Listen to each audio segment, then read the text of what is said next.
जी बिल्कुल। और मैं यहाँ पे खबर दिखा रहा था आपको, ये आप देखें, ये बहुत बड़ी खबर यहाँ पे, जो ईरान की तरफ से हमला किया गया है। तो अब जो इनकी नेवल फोर्स है, या यहाँ पे जो शिप हैं, उन पे अटैक किया है आज ईरान ने। और ये देखिए किस तरह से ये धू-धू करके जलने वाली तस्वीर यहाँ पे बहुत वाज़ेह तौर पे आप देख सकते हैं। ये तस्वीर मैं आपको दिखा रहा हूँ, ये आप देखिए किस तरह से अटैक किया है। भारी नुकसान ईरान ने पहुँचाया है। तो ये आपकी स्क्रीन पर ये तस्वीर है। इसके अलावा कुछ और अपडेट्स आई हैं। यहाँ पे देखिए हसन रज़ी साहब ने कहा है कि यूएई में जो मरीना बिल्डिंग में ईरान ने हमला किया था, वहाँ पर मोसाद का ऑफिस था। काफ़ी कैजुअल्टी हुई है। तो ये आप देखिए बड़ी खबर, यहाँ पे मोसाद के लोग काफ़ी, यहाँ बताया जाए इज़राइल ने आज दुबई और बहरीन से अपने लोगों को इज़राइल वापस भेजने को कहा है कि आप इज़राइल अपने लोगों को वापस भेज दीजिए। जैसे अमेरिका के लोग वापस भेजे जा रहे हैं और चले गए। आज की तारीख में मिडल ईस्ट अमरीकियों से खाली हो गया है। यानी उनको लग रहा है कि कहीं भी हम रहेंगे, मारे जाएंगे, हम बच नहीं सकते, ईरान में हम पे अटैक कर देगा। और आज ये देखिए यहाँ पे क्या कहा है, दुबई और बहरीन से अपने लोगों की, इजराइल ने आज दुबई और बहरीन से अपने लोगों को इजराइल वापस भेजने को कहा है। ये बड़ी खबर यहाँ पे आ रही है। और इसके अलावा यह देखिए, सीआईए की पूरी बिल्डिंग को उड़ा दिया गया है। सीआईए की पूरी बिल्डिंग को ईरान ने उड़ा दिया है। ये इस वक्त की बड़ी खबर है। और यहाँ पे ये देखिए, यहाँ पे आईसीबीएम से वो एयरक्राफ्ट कैरियर को निशाने पर लेगा। यहाँ पे ये बताया जा रहा है, एयरक्राफ्ट कैरियर को निशाने पे लेने की बात की जा रही थी। यहाँ पे देखिए ये बहुत सारी अपडेट्स यहाँ पे मैं आपको दे रहा हूँ। अपडेट यहाँ पे जयदीप साहब ने सही कहा है। जयदीप साहब कहा कि आज की सबसे बड़ी खबर यही है कि अमेरिका सीज फायर की तलाश में है। अमेरिका ने घुटने टेक दिए, सीज फायर चाहता है अमेरिका। और यही आज ईरान से भी खबर आ रही थी। यहाँ पे जयदीप साहब ने कहा है, हसन साहब ने कहा है, जयदीप सिंह जी, ट्रंप पतली गली से निकलना चाहता है। और मैं आपको बता दूं कि ट्रंप के आवाज जो है वो बाख्ता हो गए हैं, आवाज जो है बेकाबू हो रहे हैं। ये खबरें आ रही। यहाँ पे देखिए यूएस आउटलेट्स, जिस प्रकार के हमले से खामनाई साहब की हत्या की गई, उसी प्रकार के हमले सभी उन लीडर्स पे किए जिनसे ये संभावना थी कि वो बातचीत कर सकते हैं। यहाँ पे आप देखिए ये बहुत बड़ी अपडेट्स हम आपके खिदमत पेश कर रहे हैं। मैं ले आऊं फिरोज बख्श साहब को। मैं दो तीन और बड़ी अपडेट यहाँ पे, सीबीएम मिसाइल निकलने का मतलब अमेरिका की परमाणु धमकी का जवाब। यानी अगर अमेरिका परमाणु बम से हमला करने की धमकी देता है, तो ये जंग जो है वो वार अमेरिका में दाखिल हो जाएगी। और इतनी लंबी मार का मतलब क्या है? क्या ये परमाणु बम भी हो सकता है? ये किस तरह का है, कुछ भी नहीं कहा जा सकता। लेकिन आज ईरान ने कहा है कि हम किसी को बख्शेंगे नहीं। ट्रंप का आज बयान आया है। ट्रंप ने कहा है लारीजानी पूरे मिडिल ईस्ट पर कंट्रोल करना चाहते थे, लेकिन मेरे कारण ही उन्हें सरेंडर कर दिया और सभी देश को छोड़ दिया। ट्रंप पूरी तरह पागल हो गया है। ये जयदीप साहब ने उसको तबसरा किया है। यहाँ पे नूर साहब लिखा है, ईरान ने इजराइल के 25 लड़ाकू विमान गिरा दिए। बड़ी खबर, ईरान ने इजराइल के 25 लड़ाकू विमान गिराए। अमेरिका का समुद्री जहाज जिसमें 200 हेलीकॉप्टर लगे हुए थे, उन्हें भी ईरान ने डुबो दिया। इजरायली परमाणु संयंत्र को ईरान ने उड़ा दिया, जिससे यहाँ रिसाव हो रहा है। तो बहरहाल और बहुत सारी यहाँ पे खबरें मैं आपको दूंगा। मेरे साथ जुड़े हुए हैं फिरोज बख्श साहब। क्या क्या अपडेट लेकर के आए फिरोज बख्श साहब? क्या लग रहा है, क्या सूरत हाल है फिरोज बख्श साहब? जी।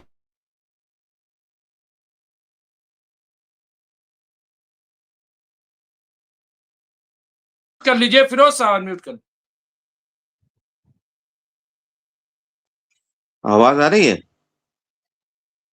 आगे अनम्यूट कर लेंगे आगे। जी जी। देखिए, आपके तमाम सामीन को और एक्सपर्ट राशिद रिजवी साहब को मेरा सलाम। और हालांकि जंगो जदल की खबरें हम डिस्कस करते हैं रोज, लेकिन एक खुशखबरी के साथ मैं शुरू करना चाहता हूँ कि आज जो है T20 वर्ल्ड कप का फाइनल था और हिंदुस्तान ने इसको न्यूजीलैंड को 96 रन से हरा के ये समझिए कि ये ट्रॉफी तीसरी बार जीत ली T20, तो ये हम सबके लिए खुशी का बाइस है। और अब आपने मुझ लेटेस्ट मांगी है सिचुएशन। देखिए लेटेस्ट सिचुएशन में एक सबसे जो बुरी चीज है वो ये हुई है कि जो पानी साफ करने का जो प्लांट था ईरान का हॉर्मुज के पास, इन बदबख्तों ने उसको मतलब उस पे बम गिरा दिया है। अब बताइए वहाँ लोग पानी के लिए परेशान हो रहे हैं, पीने का पानी है वो। तो इस तरह की मतलब ये जो लोग हैं, ये क्या बोला जाए, ये राक्षस हैं या ये शैतान हैं, लईन हैं, क्या हैं? कुछ समझ में नहीं आ रहा। कोई भी इनके लिए एडजेक्टिव मुझे लगता नहीं, सभी ये नेगेटिव एडजेक्टिव्स इन लोगों के लिए हल्के लगते हैं। ये एक इन बड़ी सबसे खबर ही आ रही, ज्यादा बुरे। मैं बस एक सेकंड रोकूंगा यहाँ पे। बड़ी खबर, यहाँ राजा सिंह राजपूत साहब ने बड़ी खबर दी है, ब्रेकिंग न्यूज यहाँ पे दी है। ईरान ने कहा है हमने अभी तक अपने सबसे बेहतरीन हथियार इस्तेमाल ही नहीं किए हैं। ये ईरान ने आज दावा फिर किया है, कहा है। और ईरान ने यह भी कहा है कि अब दुनिया देखेगी कि हम सिर्फ नारे नहीं लगाते हैं, बल्कि हम कार्रवाई भी करते हैं, एक्शन भी लेते हैं। और ये दुनिया अब देखेगी और दुनिया देख रही है। तो यहाँ पे देखिए, इसके अलावा नसीर उद्दीन साहब ने लिखा है कि अनुमानित तौर पर इजराइल की 1500 से ज्यादा इमारतें खंडहर बन चुकी हैं, लेकिन इससे ज्यादा, जैसा कि राशिद रिजवी साहब ने कहा है कि जो भी वीडियोज आ रहे हैं, जो भी फोटोज आ रही, वो महज 7 से 8% या 15% मान लीजिए, यानी 100% नहीं आ रही है। ये बहुत बड़ी अपडेट है। यहाँ पे आप देखिए 1500, लेकिन इससे भी ज्यादा हो सकती है। यहाँ पे यहाँ पे एक अंजुम साहब ने लिखा है कि अंजुमन शौक, उन्होंने लिखा है कि ट्रम्प सपना बहुत देखता है, सपना देखता है। बहरहाल इसके अलावा 2-3 और अपडेट बहुत जल्दी जल्दी, फिर मैं फिरोज साहब पास आऊंगा। हसन रिजवी साहब ने, अमेरिका और इजराइल ने कहा है कि ईरान का एक जजीरा है, उस पर फौज उतार दी जाए ताकि हरमोज पर निगाह रखी जा सके। तो IRGC ने कहा है आओ, हम इंतजार कर रहे हैं, आओगे पर वापस नहीं जा पाओगे। और अब तक बड़ी तादाद में ईरान ने उनके सोल्जर्स को गिरफ्तार भी कर लिया है।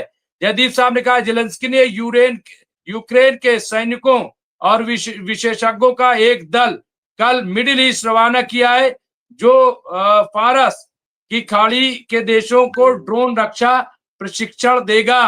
ये हालत आ गई है कि अब अमेरिका को यूक्रेन से मदद लेनी पड़ रही है। ये दुनिया देख रही है कितना ताकतवर। सोचिए, ईरान से लड़ने के लिए अब यूक्रेन के ट्रेनर जो है वो ट्रेनिंग देंगे अमेरिकन को, इजरायलियों को, तब वो लड़ाई लड़ेंगे। बहरहाल बड़ा दिलचस्प है यहाँ पे।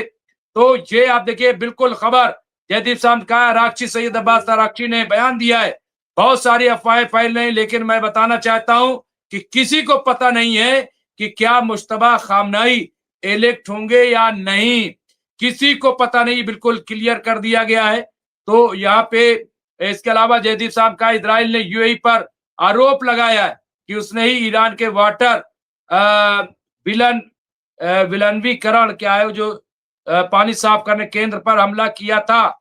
लेकिन UAE ने आधिकारिक तौर पर, यह भी बड़ी खबर मैंने शुरू में बताया था, आधिकारिक तौर पर इजराइल के आरोप को मना कर दिया, नकार दिया है और कहा है कि इजराइल न जाने क्यों ऐसी झूठी खबरें शाया कर रहा है। हमारी तरफ से कोई अटैक ईरान पे नहीं किया गया, UAE ने क्लियर कर दिया है। तो बहरहाल ये आप देखिए, ये आपस में जो लड़ाने का काम किया जा रहा है, अब कम से कम ऐसा नहीं हो रहा IDF के कुछ सोल्जर नौकरी और देश छोड़कर भाग गए।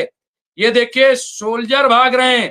तो बहरहाल कई और बड़ी खबरें हैं, मैं अब पहले सुन लेता हूं, अपडेट ले लेता हूं फिरोज बख्ताब से, और फिर कई अपडेट राजा सिंह राजपूत साहब ने भी अपडेट दी है, और हसन रिजवी साहब ने, और जयदीप सिंह मुंडेला साहब। लेकिन पहले फिरोज बख्ताब, वो हमारे सदर हैं, ऐसा ना हो कि नाराज हो जाएं, तो सबसे पहले उनको सुन लिया जाए। जी मतलब अब मैं क्या कहूं कि जो ट्रम्प है, आपने कहा भाई सर ट्रम्प साहब सठिया गए हैं, शेख चिल्ली तो ऑलरेडी है ही, उसका टाइटल दे दिया राशिद साहब ने उनको, बिल्कुल शायद बिफिटिंग टाइटल मैं इसको कहूंगा है। तो एक चीज और भी कही है ट्रंप ने अभी कि हम, चूंकि उस ट्रंप को अंदाजा हो रहा है कि भाई जिस तरीके से हम सोच रहे थे कि हम घुटनों पे ले आएंगे ईरान को या ईरान को धूल चटा देंगे, ऐसा इतनी आसानी से उसको लग रहा है कि नहीं होगा। उसने तो ये सोचा था कि अपने पहले ही दिन अटैक करके सारा प्लान बना के, और हमने सुप्रीम कमांडर को भी है उनको भी शहीद कर दिया है, तो अब तो बस ये चुटकी बजाने वाली बात है, हमारा पिट्ठू वहां हम उसको बिठा देंगे और पूरे ईरान की जो एनर्जी सिस्टम है, पूरा जो गैस है, ऑयल है और उसकी जो भी अच्छी चीजें हैं, उस पे हम कब्जा करके बैठ जाएंगे। उसके बाद हम ईरान को निपटा के हम जाएंगे यहाँ पर क्यूबा, और क्यूबा के बाद हम कनाडा जाएंगे। तो ये मतलब ये समझिए कि एक तरह से बिल्कुल ही पगला गए हैं ये, बिल्कुल इनका दिमाग जो है पता नहीं क्या बिल्कुल खराब हो चुका है, और इनको इलाज की जरूरत है। किसी अच्छे साइकियाट्रिस्ट को दिखाएं, अमेरिका में वैसे अच्छे काफी क्वालिफाइड साइकियाट्रिस्ट रहते हैं। तो ये पता नहीं क्या से क्या। अब इन्होंने एक चीज ये भी कही थी हाल फिलहाल में, उस ये बात कह के मैं इजाजत लूंगा आपसे इस जवाब की। इन्होंने कहा कि हम अब एक ऐसा हथियार इस्तेमाल करने जा रहे हैं ईरान के खिलाफ कि वो दुनिया देखेगी। ये बहुत तशवीशनाक बात है, बताइए। भले ही ये मतलब बड़बोला आदमी है, लेकिन इसलिए तशवीशनाक है, कहीं ऐसा तो नहीं है कि ये जो एटॉमिक वॉरहेड वगैरह इस्तेमाल करने वाला है ये शख्स, या इस तरह का कोई जो उसका एक वेरिएंट होता है उसको इस्तेमाल करने वाला है, इसका कुछ पता नहीं। ये शख्स मतलब बिल्कुल दिमाग से पैदल है। ये anything is expected from Trump. तो इस बात की एक टेलीविजन में एक चल रहा था बहस इसी तरह का, तो उसमें हमारे एक रिटायर्ड जनरल थे, वो उनको इस बात की बहुत बहुत ज्यादा फिक्र हो गई कि ये क्या बात है, ये ट्रम्प से पूछो भाई क्या करेगा, क्या किस तरह का ये जो है हमला करने वाला है, कौन सा वो हथियार है। तो बस ये है कि अब इस तरह की मतलब पागलपन की चीजें जो है ट्रम्प की तरफ से आ रही हैं। तो बस हम ये दुआ करते हैं या तो ये पूरी तरह से पागल हो जाए और गद्दी से हट जाए, ठीक है। और ये है कि कोई दूसरा शख्स इसकी जगह आए, होगा तो वो भी इसी की लाइन पे चलने वाला है, लेकिन इतना पागल नहीं होगा, इतना मुझे अरे पूरा यकीन है। आप जी डॉक्टर मुमताज। आखिर में दुआ कीजिएगा। आप बीच में दुआ करते हैं ना तो लोग समझ रहे हैं कि प्रोग्राम खत्म हो रहा है। आप दुआ नहीं नहीं, आखिर में लोग समझते करिएगा, हैं ऐसा नहीं है, मुस्तजाब होगी वो लोग इंशाल्लाह। समझते हैं। तो दुआ जो है आपकी मुस्तजाब होगी इंशाल्लाह आखिर में। तो बहरहाल हमारे साथ देखिए जुड़ गई हैं ये हुदा जरीवाला साहिबा, जो कि सीनियर जर्नलिस्ट भी हैं, सीनियर पॉलिटिकल एनालिस्ट भी हैं, एंकर रह चुकी हैं और सोशल एक्टिविस्ट भी हैं, और आम आदमी पार्टी में आप कौमी तर्जमान भी रही हैं। मैं उनका इस्तकबाल करता हूं, खैर मकदम करता हूं। और राजा सिंह राजपूत साहब ने कहा ईरानी जनता कभी सरेंडर नहीं करेगी, ईरान के सरेंडर की उम्मीद करने वालों को सफलता नहीं मिलेगी, और उन्होंने इस बात पर जोर दिया है कि देश अपनी रक्षा करना जारी रखेगा, दुश्मनों को ईरानी जनता का जवाब है यहाँ पे। तो ये आप देखिए ये बहुत बड़ा, और यहाँ पे जयदीप साहब ने कहा है कि अब तो अपना रास्ता ढूंढ रहा है सीज फायर का डोनाल्ड ट्रंप। तो यहाँ पे असेंबली ऑफ ईरान की वोटिंग, ये बताया जा रहा है कि असेंबली ऑफ ईरान की वोटिंग पूरी हो चुकी है। मुश्तबा खामनेई अगले सुप्रीम लीडर हो सकते हैं, आधिकारिक घोषणा बाकी है। इसके अलावा ईरान की फतेह मिसाइल ने तिल अबीब पर बहुत बड़ा हमला किया है। फिरोज रिजवी साहब ने लिखा है कि ईरान की फतेह मिसाइल ने तिल अबीब पर बड़ा हमला किया है। ईरानी मिसाइल और ड्रोन के हमले से इजराइल का कमांडर मारा गया है। इजराइल का कमांडर, जैसा कि हमने बताया था कि वो मारा गया है। तो ये आप देखिए यहाँ पे इजराइल ने गाजा में लोगों की एक भीड़ पर हमला किया है, जिसमें दर्जनों लोग जख्मी हो गए हैं और कई की मौत हुई है। तो ये बौखलाहट है, आप देखिए ये बौखलाहट है। राजा साहब लिखा है कि यहाँ पे हसन, यहाँ हुसैन साहब लिखा है, हुसैन आरजू एक हो मुस्लिम हरम की पासबानी के लिए। यहाँ पे क्या है, जैल के साहिल से, एक मिनट मैं उसको देख लेता हूं, इस पे नहीं पढ़ने में आ रहा है कि नील के साहिल से लेकर यहाँ पे नील से साहिल से लेकर ताप का काश क्या है काशगर नील से लेके ताप फरात के तक। काशगर। जी जी जी जी। तो बहरहाल ये उन्होंने लिखा है। इसके अलावा यहाँ पे देखिए राजा सिंह साहब ने लिखा है। इसके अलावा यानी जेलेंस्की यहाँ पे दरियाई नील आई है से जयदीप रेड साहब। सी तक। यहाँ पे जेलेंस्की से यूक्रेन तो संभल नहीं रहा है, मिडिल ईस्ट में अपने आदमी भेज रहा है। तो ये जो है ये भी मैं समझता हूं कि ये महज अफवाह होगी, इससे अलावा कुछ नहीं होगी। यहाँ पे आईओएफ ने हेज से लड़ाई में अपने 2 सैनिकों की मौत की तस्दीक की है। तो बहरहाल बहुत सारी अभी अपडेट है, लेकिन सबसे पहले मैं अपडेट ले लेता हूं। हमारे साथ जुड़ गई हैं हुदा जरीवाला साहिबा। क्या अपडेट है, क्या अपडेट लेकर के आई हैं, आज की क्या ऑब्जर्वेशन है? जी हुदा जरीवाला साहिबा। जी, सबसे पहले तो आप तमाम नाज़रीन को अस्सलाम वालेकुम। आप के सुनने वालों को अल्लाह ताला खुश रखे, इतने आप लोग डेडिकेशन के साथ सुनते हैं। जज़ाकल्लाह खैर। और लेट जुड़ने के लिए माज़रत चाहती हूँ, आज कहीं मसरूफ़ियत थी। दिन भर ऑब्वियसली खबर का फ़ॉलो अप तो चल ही रहा है, और आज एक बहुत इंटरेस्टिंग अलग तरीके की डेवलपमेंट हुई है, जो कि एक मिडल ईस्ट के जो सिनेरियो हुए, जो उसका मतलब मिडल ईस्ट का जो स्टैंड है खासा तौर पे इस पे अगेन येट अगेन बदल सकता है, favouring Iran of course, and once again अपना जो एंटी यूएस और एंटी इजराइल जो स्टैंड है वो मिडिल ईस्ट का इस चीज की वजह से और खासे तौर पे पुख्ता कर सकता है। सो आज बेसिकली बहरीन में जो ड्रोन अटैक हुआ था, जिसमें डैमेज टू डीसैलिनेशन वाटर हुआ है, डीसैलिनेशन प्लांट हुआ है। अब मैं इसका थोड़ा सा आपको बताती हूँ कि ये जो attack by the way US की तरफ से हुआ है। उनका एक जो ब्लेटेंट तरीका होता है, जो वो डेस्परेट इस वक्त हुए हुए हैं, उन्होंने एक फ्रेश वाटर डीसैलिनेशन प्लांट को किशम आइलैंड करके एक जगह है वहां पे उन्होंने अटैक किया, जहां पे तकरीबन 30 विलेजेस का जो वाटर सप्लाई है वो इम्पैक्ट हुआ है। अब ये जो अटैक, इसमें जो ईरान है उस पर ऑब्वियसली इल्जाम डाला जाएगा, लेकिन सब हम देख रहे हैं कि ऑयल प्राइसेस कैसे इम्पैक्ट हो रहे हैं और कोई वाटर की तरफ नहीं देख रहा है। ठीक है, तो उसमें जो 8 of the 10 largest desalination plants on earth है वो कोस्ट ऑफ अरेबियन पेनिनसुला में होते हैं, और ये रफली अराउंड 60% पूरी दुनिया के पूरे ग्लोबल डीसैलिनेटेड वाटर को प्रोड्यूस करते हैं। तो इसमें सऊदी अरेबिया बहुत खासे तौर पे इम्पैक्ट हो रहा है, बिकॉज उसका तकरीबन 70% of the water, drinking water जो है और रोजमर्रा के यूज का वाटर इन्हीं डीसैलिनेशन प्लांट से आता है। यूएई का 90% पानी यहाँ से आता है। कतर का तकरीबन 100% वाटर इन्हीं डीसैलिनेशन प्लांट से आता है। तो basically one strike on a Gulf desalination plant and millions have no water to drink, ये वाली स्थिति हो जाएगी। तो अभी यूएस ने इतनी ज्यादा अपने पैर पे कुल्हाड़ी मार रही है, it has open the door that can not be closed. Iran देख रहा है इस वक्त, Iran is waiting and watching the situation, क्योंकि आप अब तक तेल की बात कर रहे थे, पानी तो आप भूल ही गए। ये तो सारे डेजर्ट स्टेट्स हैं, यहाँ पे तो सारे के सारे पूरी जो जितनी कंट्रीज हैं वो वाटर डिपेंडेंट कंट्रीज हैं। कहीं ना कहीं इनको वाटर प्लांट से लेना पड़ता है, क्योंकि इनके पास जो सी है वो सी को भी बाकायदा से फ्रेश वाटर की सप्लाई नहीं है। तो ये एक बहुत बड़ा यूएस के खिलाफ एक बात चली गई है, which is obviously going to impact ये मिडिल ईस्ट का जो जियोपॉलिटिकल सिचुएशन है, खासे तौर पे उसको इम्पैक्ट करेगा। अच्छा, इस वॉर की ओवरऑल केमिस्ट्री हम समझते हैं वेनेजुएला और ईरान के मुतालिक से।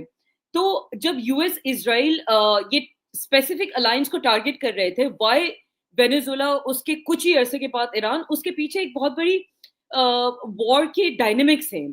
सो बेसिकली वेनेजुएला का जो तेल है वो सॉलिड पेस्ट की तरह होता है, जिसमें 8 से 10 वो उसका जो यूनिट होता है वो एपीआई होता है। तो वो एक पाइप से नहीं लेके जा सकता, सॉलिड पेस्ट है ना, पाइप से उसको नहीं ले जा सकते।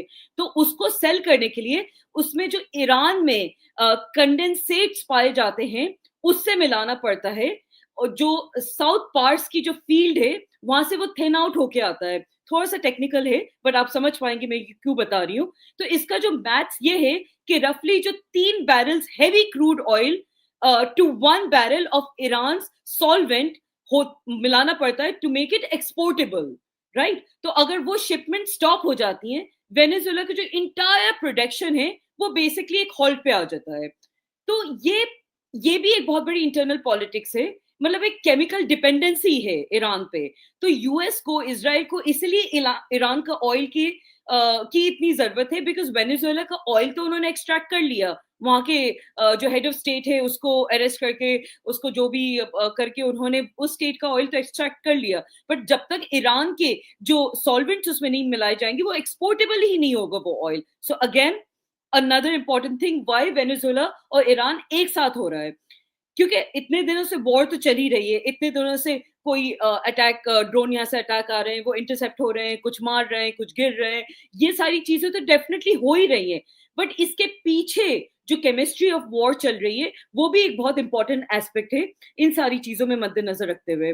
अच्छा, इसमें बहुत सारे ऐसे लोग हैं जो अब ओपनली इस चीज पे बोल रहे हैं, चाहे वो सऊदी अरेबिया की हम बात करें, रिसेंटली उन्होंने जो बात कि अभी जो सऊदी मिनिस्ट्री से एक तरह से स्टेटमेंट आया है जिसमें वो ओपनली ये बात कह चुके हैं कि हमारा मतलब हमारे जो बेसिस हैं उसको यूज नहीं होने देना है।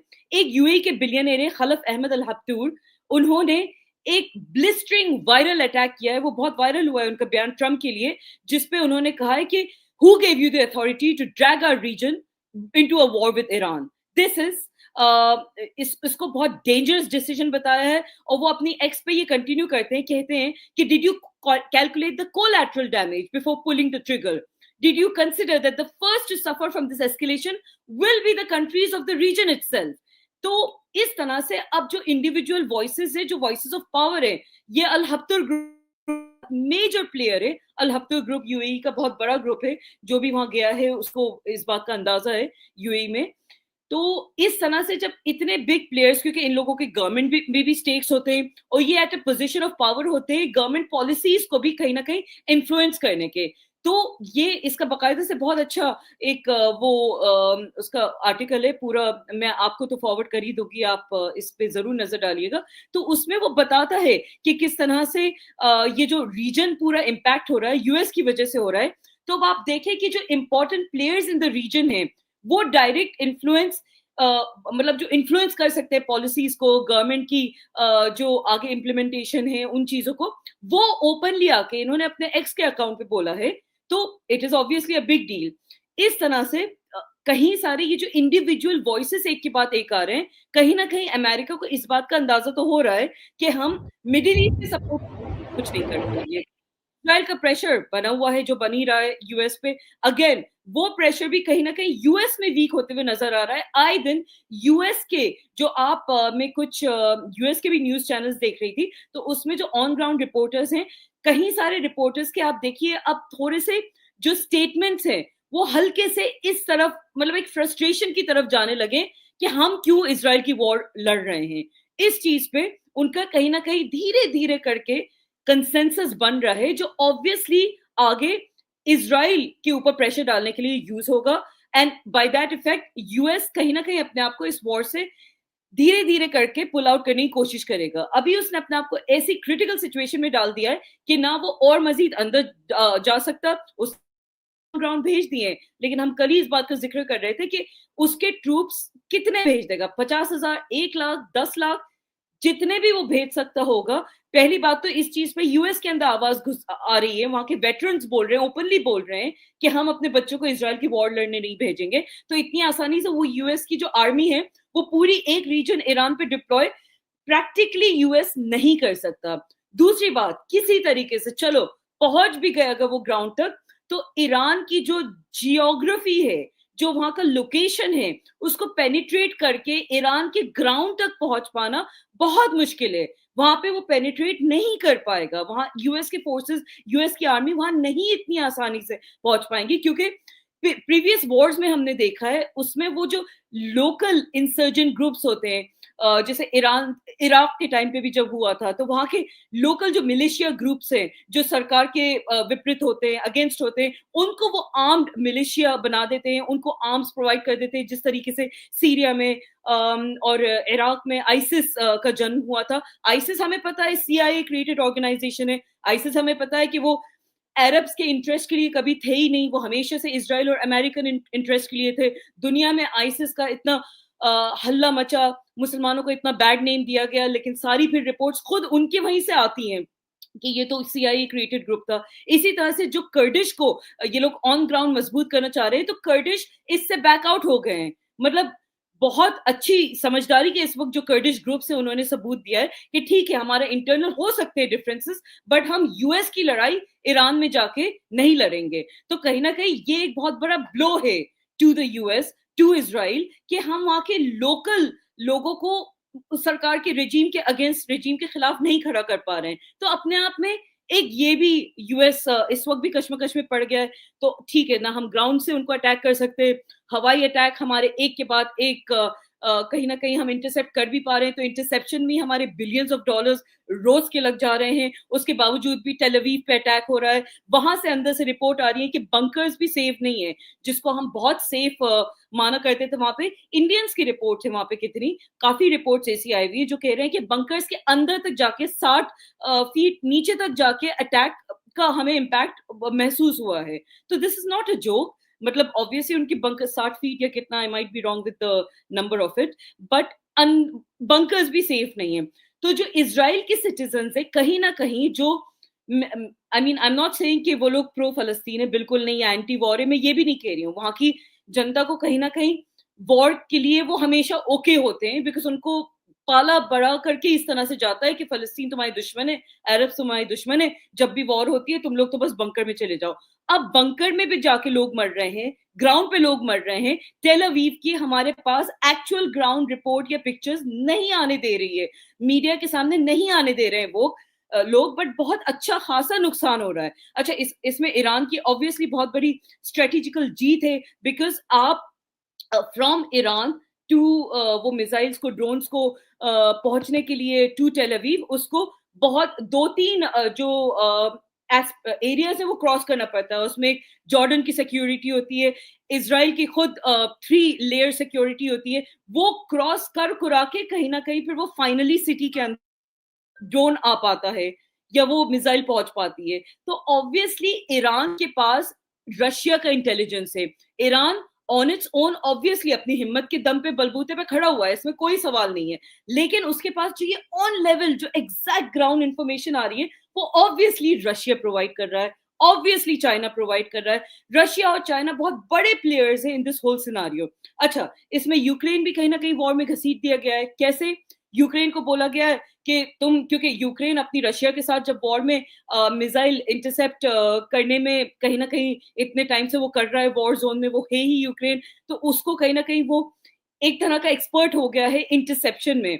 तो यूएस ने यूक्रेन को बोला है। अच्छा, मजे की बात ये, वही ट्रम्प जो जेलेंस्की को व्हाइट हाउस बुला के उसको इंसल्ट करता है, उसको नीचे दिखाता है, आज उसी जेलेंस्की से ट्रम्प सपोर्ट ले रहा है कि भाई तुम हमें हेल्प करो ये इंटरसेप्शन में, ये मिसाइल्स और ड्रोन्स को इंटरसेप्ट करने में।